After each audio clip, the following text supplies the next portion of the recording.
Friends, last time we spoke about what is the greatest obstacle to the mission of God.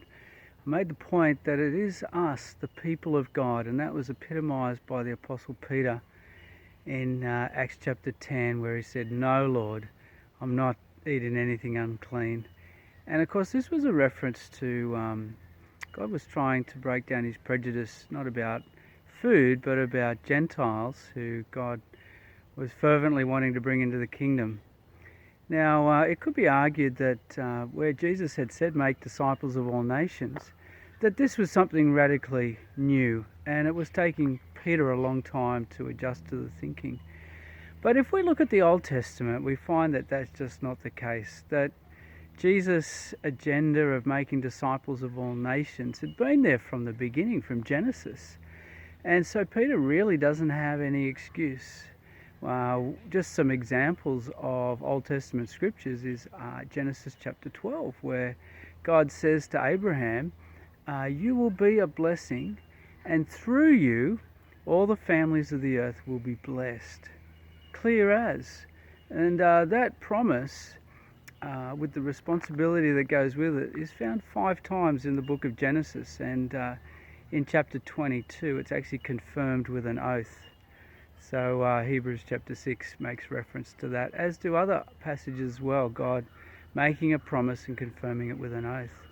And then in Exodus chapter 19, the Israelites, after they've come out of Egypt, God says to them in Exodus 19 verse 6, "You will be for me a kingdom of priests," among other things.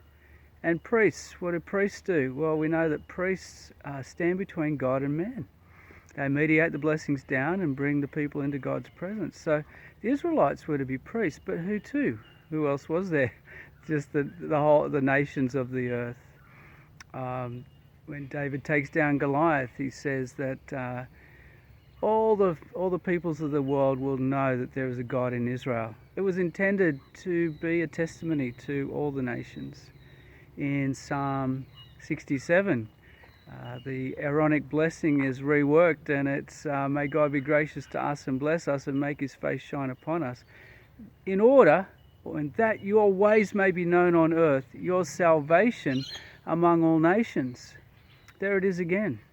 In Isaiah 49:6, the servant of Yahweh, which was meant to be Israel, but it was going to be fulfilled in Jesus, but the intention was that Israel would be a light to the nations, to bring my salvation to the ends of the earth. And that is rendered in Acts 13 as a light to the Gentiles. In 1 Kings chapter 8, at the dedication of the temple, Solomon prays this amazing prayer that the foreigner, when he prays towards this temple, "Lord, would you hear him and answer him, in order that they might know you as we do as well." So it's just throughout the Old Testament. And then in Isaiah chapter 56 verse 7, we have this amazing quote where it says that the foreigner is going to be welcome in my temple, for my house will be a house of prayer for all nations. And this is what Jesus quotes when he cleanses the court of the Gentiles. So Peter didn't have any excuse. Peter was unfortunately very ethnocentric, racist.